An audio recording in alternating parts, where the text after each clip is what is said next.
Un gusto tenerte en este espacio y si podrías presentarte, por favor. ¿Qué tal? ¿Cómo le va? Eh, un gusto en saludarle. Déjame saludarle también a la audiencia. ¿Qué tal que nos está viendo? Un gusto.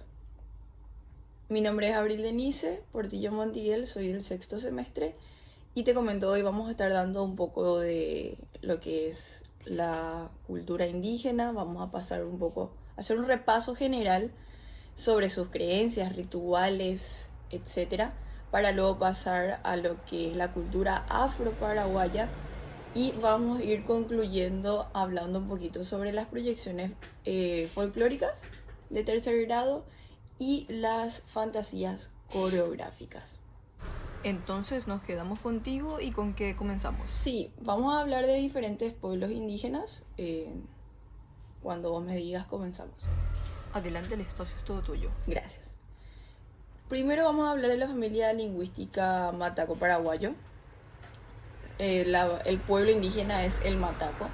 Su dios principal era el tocuá y creían en los espíritus malignos, básicamente. Los rituales tradicionales que tenían eran la iniciación de las niñas y una ceremonia de bodas y un funeral. Lo de la ceremonia de bodas y funerales, digamos que son culturas que siguen, digamos, hoy día en nuestra sociedad actual. Después, las actividades que tenía este pueblo es que los hombres eran chamanes famosos, también se dedicaban a la caza, a la pesca, las mujeres a la recolección de frutos, y su autoridad principal era el cacique, y tenían un consejo ahí de ancianos. Después tenemos la familia lingüística Samuco, pueblo indígena Tomaracó. Las creencias eran los espíritus maléficos que causaban trastornos y enfermedades. Los rituales representativos para estas personas eran las actuaciones de los chamanes en contra de los espíritus. En sus actividades, ellos tenían principalmente la caza y la pesca en cuanto a los hombres, y las mujeres a la recolección y a las vestimentas y a la cerámica. Su autoridad también es el cacique. ¿Me aguantas? Acá voy a seguir mirando mis apuntes para seguir, porque son varios pueblos de los cuales te tengo que hablar. Pasamos a la familia lingüística guaraní, del pueblo indígena guaraní occidentales o chiriguayos.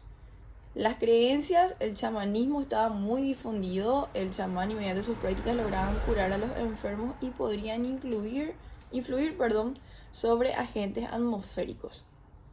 Como te puedes ir percatando, los pueblos indígenas son bastante, son muy del post a ir junto a un chamán. Eran prácticamente lo que serían ahora nuestros médicos ñana, que hasta hoy día son utilizados. Particularmente te cuento que en mi familia nos vamos siempre junto a un médico ñana para curarnos de todo lo que sea enfermedades en general.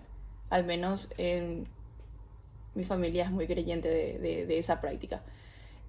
Continuando con los guaraní, sus rituales representativos son el arete guazú, conocido erróneamente como un festival de carnaval. Ojalá podamos reivindicar de vuelta el nombre como tal y no seguir confundiéndolo como un festival de carnaval. Sus actividades, según el sexo, es la agricultura, la fabricación de canoas, arcos y flechas. Mujeres básicamente se dedican a la artesanía, la fabricación del tapiz de algodón y la talla de madera.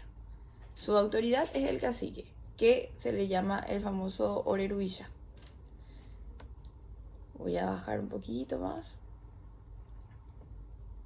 Tenemos acá a la familia lingüística, déjame que te tengo que pronunciar bien, Enenten del Enite del Norte. En cuanto a sus creencias, temen al Kiriyama, que son los seres superiores que pueden aparecer en cualquier momento y lugar, pero especialmente de noche. Para este pueblo la noche es un momento de peligro, pues mientras duermen el alma puede separarse del cuerpo y salir. Entonces, tras tener, digamos, esta creencia, es que temían muchísimo a este espíritu maligno para que su alma no se separe de su cuerpo. En cuanto a sus rituales, representativos tienen festividades que realizan cuando había abundancia de miel, algarrabo o alguna de las materias primas que utilizaban para beber durante ceremonias. Entonces eran bastante agradecidos y agradecidas en este sentido cuando tenían abundancia en cuanto a la alimentación.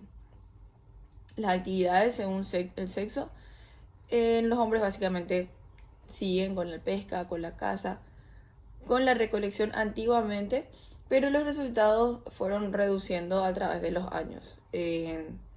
Luego las mujeres empezaron con los cultivos tradicionales, la batata, el maíz, incorporando también la mandioca. Y sus autoridades, te hablo mejor, son dispersos alrededor de 9 comunidades en cada aldea, y cada aldea alcanzaba al menos 60 personas y estaba encabezada por chamanes. Entonces, acá podemos ver que son chamanes las autoridades principales. Te voy a ir bajando. Que me equivoqué. Mira que mi computadora no es táctil y de repente como que me equivoco. Discúlpame la demora. Después tenemos otra vez la familia lingüística del Enel, pero del pueblo indígena Exet-Sur. En Exet-Sur, en las creencias, la relación tierra-hombre no se enmarca en una relación productiva, aunque tampoco es una mística de tiempo conservacionista, sino múltiples interacciones simbólicas.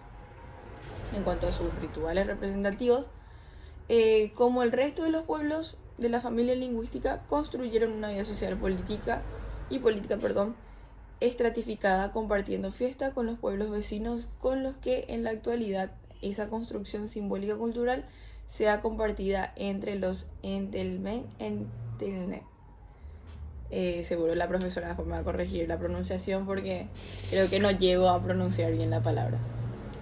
En cuanto a sus actividades según el sexo, tenemos lo que es la invasión de su territorio, y la economía de este pueblo se basa netamente en la cacería. En cuanto a los hombres, en la actualidad la práctica de sus economías tradicionales se vuelve imposible con los recursos naturales.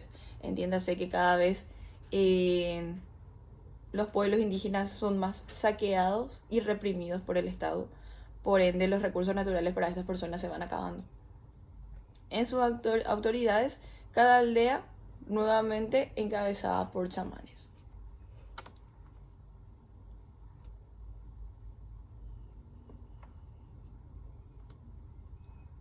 Luego te hablo un poco del pueblo Paintabutera, de la familia lingüística guaraní. Sus rituales representativos estaban el Mitapepú, el Abatucurú y el Ñemboe.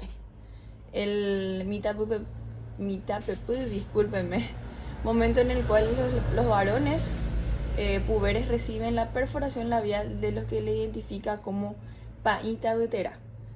El Abatucurú, celebración anual de la chicha. El Ñemboe, hacerse palabra al rezo, danza íntimamente ligados. Creo que el Ñemboe está fuertemente todavía arraigado a lo que son nuestras culturas actuales, digamos ya de esta sociedad, en el que famoso igual te va al interior. Es que Ñemboe, ya te sabes que tenés que irte a rezar. Luego las actividades según el sexo. La talla de madera es netamente realizada por hombres. El arte plumario se manifiesta especialmente en el yehuacá y adorno de plumas de hombres y mujeres. Y en cuanto a sus autoridades, tienen sus líderes religiosos, los tecuarubillas, y los líderes políticos que serían los mburubillas. De ahí también viene la palabra del presidente en guaraní, en mburubillas. Creencias: el creador absoluto de la tierra es el Ñaner Ramoy Jesús Papá. La presencia del mal y la imperfección es combatida con la búsqueda del Ubumarane, la tierra sin mal. Después de la creación, el Jesucá quedó lleno, o sea, materializado por todo lo existente. Para cuidar el Jesucá existen 14 dioses con la tarea permanente de proteger y velar la conservación de todo el universo creado. Lo que podemos entender era que son politeístas, o sea, tenían varios dioses. Después volvemos otra vez a la familia lingüística Entel. Discúlpame, profesora, si tenés que presenciar esta pronunciación. Del pueblo indígena Angaite. En sus creencias, en su cosmología, se encuentra una teoría sobre la creación del hombre, y el cual relata que tuvieron inconvenientes para llegar a la tierra, pero luego, para separar los paraguayos de los indígenas y las indígenas, hicieron una prueba y se probaron una faja de hilo de cintura, y luego le quedaba mal, no le ajustaba, mientras que al indígena le caía bien con elegancia. Entonces esas son sus creencias y particularidades. En sus rituales representativos, los Angaité cuidaban bien a sus muertos. Los envuelven, lían ropas y los entierran en un pozo que tapan cuidadosamente.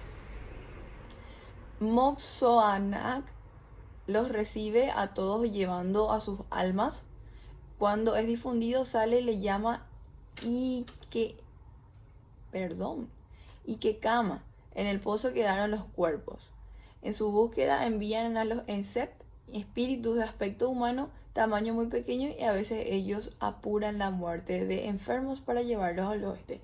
Acá podemos observar que tienen una estructura bastante compleja en cuanto a lo que es la muerte y prepararle a la muerte, con diferentes, podría equivocarme al denominarlo así, pero diferentes personajes, mejor dicho, espíritus, en los cuales se encargan de trabajar en el alma de las personas. Actividad según sexo, en su mayoría son empleados y empleadas de estancias chaqueñas. Los varones realizan trabajos pesados y las mujeres el desempeño de empleadas de servicio doméstico y todo lo que sea jornalero. Las autoridades, cada persona alza la cabeza ante una autoridad que se llama chamán, como cada aldea. Esta comunidad, los Enelten, tienen esa particularidad que cada aldea tiene de vuelta a sus chamanes. Tenemos luego el pueblo indígena Bu'a. Su familia lingüística es también el guaraní. Los rituales representativos, el Ñe'e Mongaray, ceremonia principal donde son bendecidos los cultivos tradicionales que se cosecharon y donde son bautizados los niños nacidos en este periodo. Las actividades según su sexo, el arte homomarental de la cestería ejercida por los varones. Las autoridades, cada aldea posee un cacique, cada cacique debe tener una buena relación con el líder religioso Opuwa. Ahí está. En sus creencias, el Opuwa, justamente del cual estamos hablando, es el líder espiritual que se encarga de curar con plantas medicinales, atraer lluvia, predecir el futuro. El Ñanderú creó 4 seres Caraí, dueño del fuego y las ramas. El Yacairá, dueño de la humareda vivificante. El Ñamandú, dios del sol, y el Tuparu, dueño de las lluvias. Entonces, lo que hacen es invocarle a estos seres para ir atrayendo lo que ellos y ellas necesitan en el momento. Disculpen, audiencia, retomamos luego de un inconveniente técnico. Con la edición eso no se nota, pero para entender el porqué del corte. Continuamos. Así mismo. Ok, gracias. Seguimos, como para ir terminando esta parte, nos faltaría el pueblo indígena Mascoy, de la familia lingüística Mascoy. Las creencias de estas prácticas tienen danzas y rituales que constituyen un mundo simbólico que da sentido a la vida social política de las comunidades, generando cohesión social y arraigo cultural y territorial. Los rituales representativos tienen las danzas como el principal ritual y constituyen un mundo simbólico que da sentido a toda la vida social política de estas comunidades, generando una cohesión social y arraigo territorial. Luego sus actividades según el sexo: los hombres se dedican a la caza, a la agricultura, las mujeres a changas y trabajos en estancia. Su autoridad son los líderes religiosos. En cuanto, olvidé mencionar, discúlpenme, en sus creencias también está la realización de las ceremonias tradicionales. En muchas comunidades han cesado el tiempo a consecuencia del proceso de colonización y evangelización sistemática, desde la época de la conquista hasta nuestros días. Inclusive,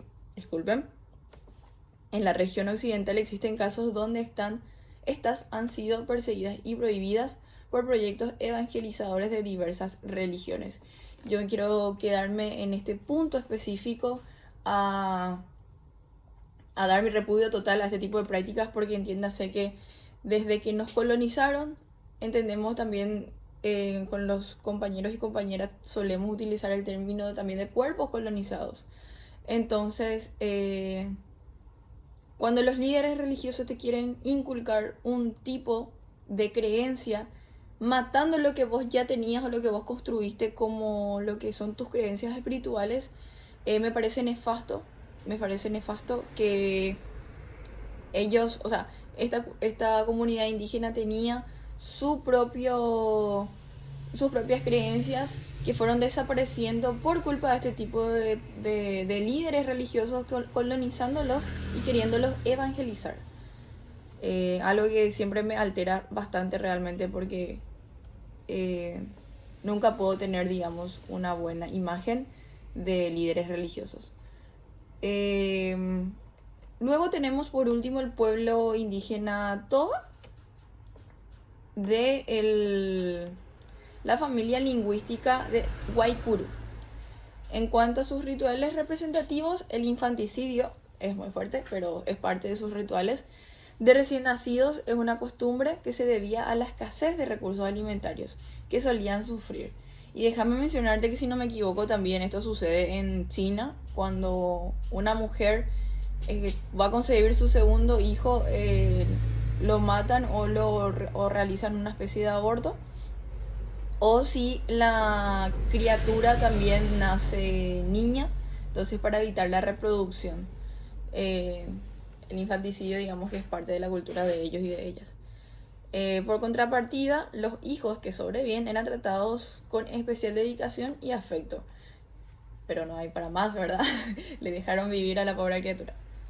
Rituales donde se ve danza y música e intervención de chamanes.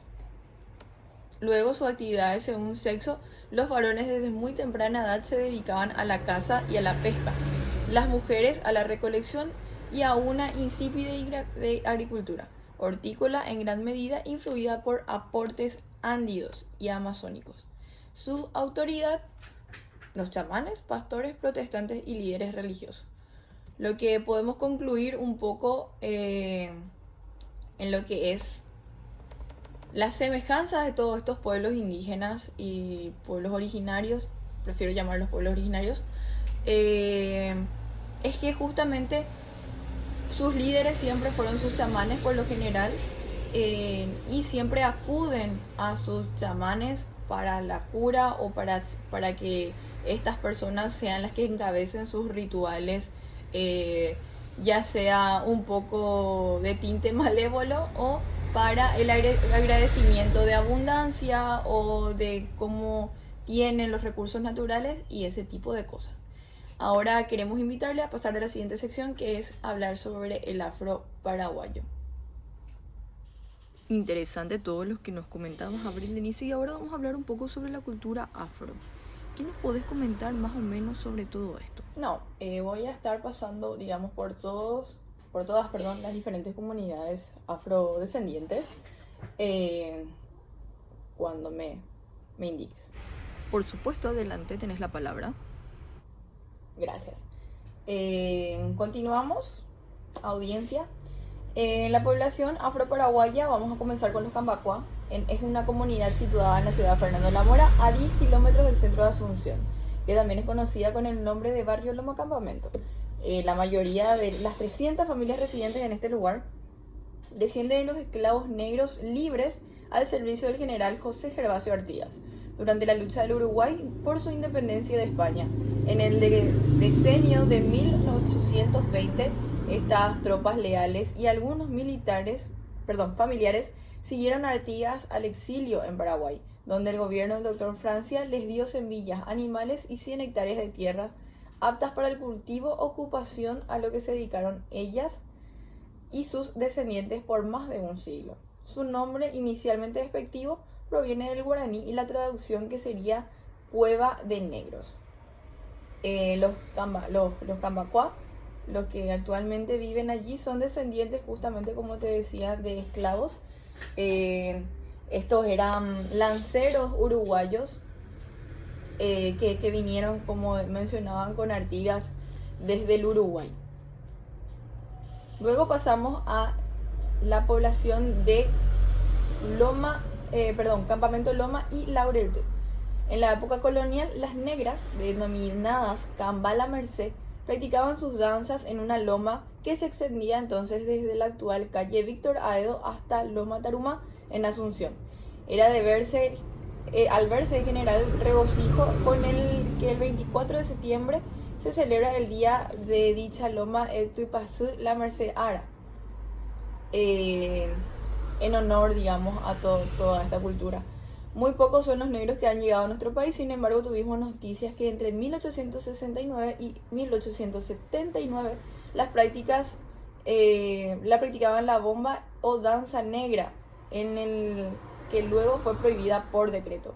Un pequeño grupo de familias negras se dedicó en 2 compañías de Ciudad de San Lorenzo denominadas Campamento Loma, Ocambacuá y Laurel. Estos pobladores de color conservan algunas danzas que actualmente se las conoce y se practicaban en pequeñas compañías en honor al Santo Negro, Rey Baltasar, cada 6 de enero. Entiéndase que a esta cultura le fue muy difícil seguir manteniendo sus danzas justamente a través de esta prohibición que le hace el Estado con un decreto. Lo único que hacen es seguir matando la cultura y a ellos le costó bastante, sin embargo siguieron perseverantes y resistiendo, como es ya habitual de la cultura negra, el resistir ante las adversidades. Luego tenemos la población afro-paraguaya en Paraguarí. Los esclavos negros y negras llegaron a Paraguarí con los jesuitas en el año 1743. Los jesuitas se asentaron en una estancia en la ciudad de Paraguarí. La hacienda está ubicada en el mismo lugar donde hoy se ubica la actual gobernación de la ciudad de Paraguarí. La hacienda fue construida con las manos de los esclavos negros. Los amos les dieron una parcela de tierra para que se hicieran de cultivos, pero ellos mismos tenían que proveer de alimentos a esa estancia. De ahí proviene el nombre de Cambacocué, Camba negro y Cocué es chacra, ¿verdad? La esclavitud en Paraguay se inició en 1556 durante el mandato del gobernador Hernando Arias Saavedra, aunque se considera que fue el país que tuvo menos esclavos en el siglo XVII. Estas llegaron a constituir el 12% de Asunción y sus alrededores. Los esclavos eran originarios de Guinea, Nigeria y el Congo. Algunos de ellos pudieron comprar su libertad y otros liberados por la voluntad de los amos. Acá me quiero detener un poquito sobre el punto y mencionarte que básicamente de esto casi no se habla. Además que tenemos solamente la concepción de que la población afrodescendiente solamente se encuentra en Cambacuá. Y cuando hablamos de la esclavitud negra, si bien en nuestro país fue bastante menos que en otros lugares, me parece importante que se lo mencione como debe de ser, porque llegan a construir, como dice acá, el 12% de Asunción. Y creo que de eso absolutamente, no sé, cuando se le recuerda a la ciudad de Asunción, no hay nada que honre, digamos, a esta construcción que hicieron nuestros hermanos y hermanas afro.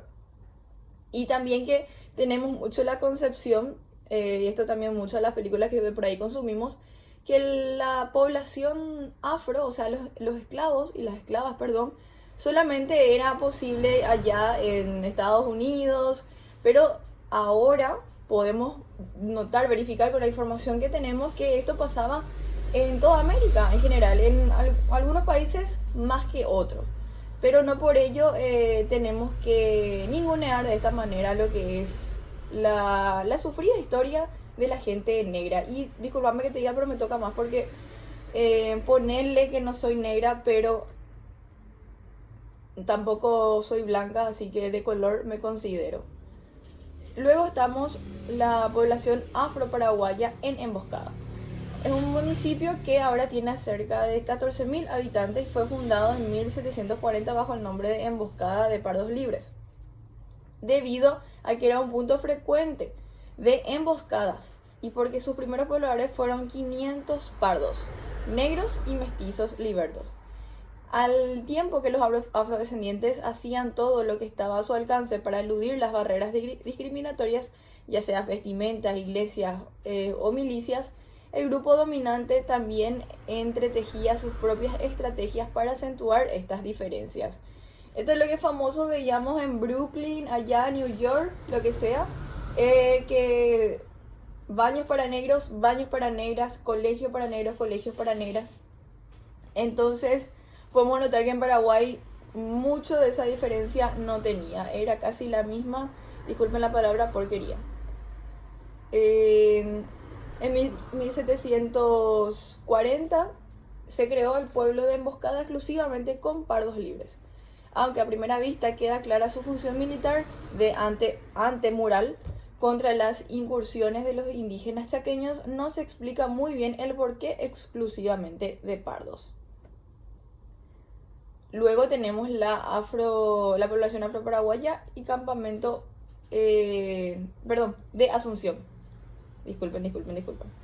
En Asunción existía un grupo de morenos cuyos miembros vivían en su mayoría en un caserón bajo, de vereda alta, ubicado en la calle Aquidabam, entre Iturbe y Caballero. Esta gente de color era muy afectada a las expresiones rituales paganas o religiosas. Siempre constituyanse. Estoy ya así, mi cerebro, disculpen. Constituyanse. No puedo pronunciar, sigamos. Siempre nunca un acontecimiento muy especial al día de la Virgen de las Mercedes. Tú pasé la Merced el 24 de septiembre. Hecho que realizan grandes festejos, pues tradicionalmente la patrona y protectora de los presos, es decir, todas aquellas personas privadas de su libertad. Estas expresiones se realizaban en grandes comilonas, procesión de la Virgen y juegos de entretenimiento, llevar comida a los presos encausados, y la culminación era la fiesta de la Galopa. Y la más afamada fiesta de la Galopa se realiza en la Loma Tarumá, en las calles de Caballero, República de Colombia, y Doctor Rodríguez de Francia, donde tenía su oratorio a la muy venerada José la Merced. Y era una fiesta donde se destacaba por sus actividades el grupo étnico que hacemos referencia. Entonces eso más o menos es una pasada, pincelada enorme, abismal, de lo que es la cultura afro en los diferentes pueblos de nuestro territorio paraguayo, porque al ahondar más en cada uno de ellos podemos ver que hay igual una amplitud de información. De igual manera, en la que es mucho más sencilla recabar datos, y conocer sobre su cultura es el Cambacua. Entiéndase también que este pueblo se hizo de... ¿Cómo es que te digo? Es un pueblo bastante organizado, por lo cual yo noto que su objetivo principal es darse luego a conocer. Entonces por eso creo que su objetivo está logrado y por ende cuando hablamos de afro enseguida asimilamos Cambacua. Podemos pasar cuando gustes a la siguiente sección. Para finalizar, comentanos un poco sobre la diferencia en el tercer grado y la fantasía coreográfica. Gracias. Sí, bueno, ahora te voy a por lo menos intentar, y estoy casi 100% segura que me van a corregir inclusive, porque lo admito, es un tema que todavía no logro comprender y creo que no soy la única, incluso mis compañeros y compañeras que ya están hace tiempo en el folclore, les pasa lo mismo. Vamos a hablar un poco sobre lo que es tercer grado y la proyección, las fantasías coreográficas. En tercer grado se pueden introducir pasos, movimientos y figuras elaboradas utilizando diferentes técnicas académicas y con música de proyección folclórica. Luego tenemos la fantasía coreográfica, que son las composiciones en las que se utilizan técnicas académicas para desarrollar el argumento. Quiero, digamos, explicar un poco con mis palabras lo que voy entendiendo de cada uno. Si bien sus semejanzas entre ambas cosas es bastante similar, existe, digamos, una fina línea, de diferencia entre una cosa y la otra. En el tercer grado, lo que comprendo es que cuando queremos representar, por ejemplo, el Yasu Yateré, no podemos hacer que el personaje entre con un paso básico. Entonces ahí es de donde de nuestro segundo grado escalamos un peldaño más, que sería el tercero, y introducimos otras técnicas para poder hacer que nuestro personaje entre un poquito más acorde a lo que es la historia, ¿verdad? Porque, repito, no le vas a meter ahí con un paso básico al Yasu Yateré. Entonces, y cuando hablamos de fantasía coreográfica, ya es algo como dice acá, desarrollar un argumento y una composición un poco más elaborada, música más elaborada. No vas en una fantasía coreográfica, no vas a meter música de bandita, como es, digamos, si no me equivoco, como dicen mis compañeros, se ve mucho en lo que son las presentaciones de fantasías, en que su música es de bandita, su vestuario de segundo grado y su argumento nada que tiene que ver con lo que es la composición en general. Entonces, te doy el ejemplo, por decirlo de alguna manera, proyectar lo que es el guacamayo.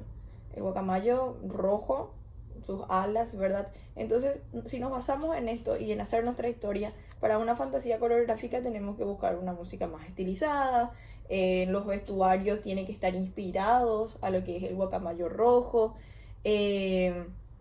los pasos también se utilizan ya otras técnicas, pueden ser de danza contemporánea o de danza clásica, pero básicamente lo que se busca, y hay que tener en cuenta para ambas cosas, me dieron este ejemplo que lo quiero también, digamos, comentar, que es cuando tenemos un billete de 5.000 guaraníes.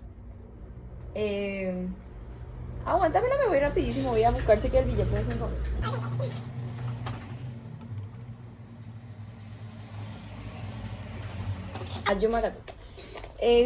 Si tenemos un billete de 5.000, repito, ¿verdad?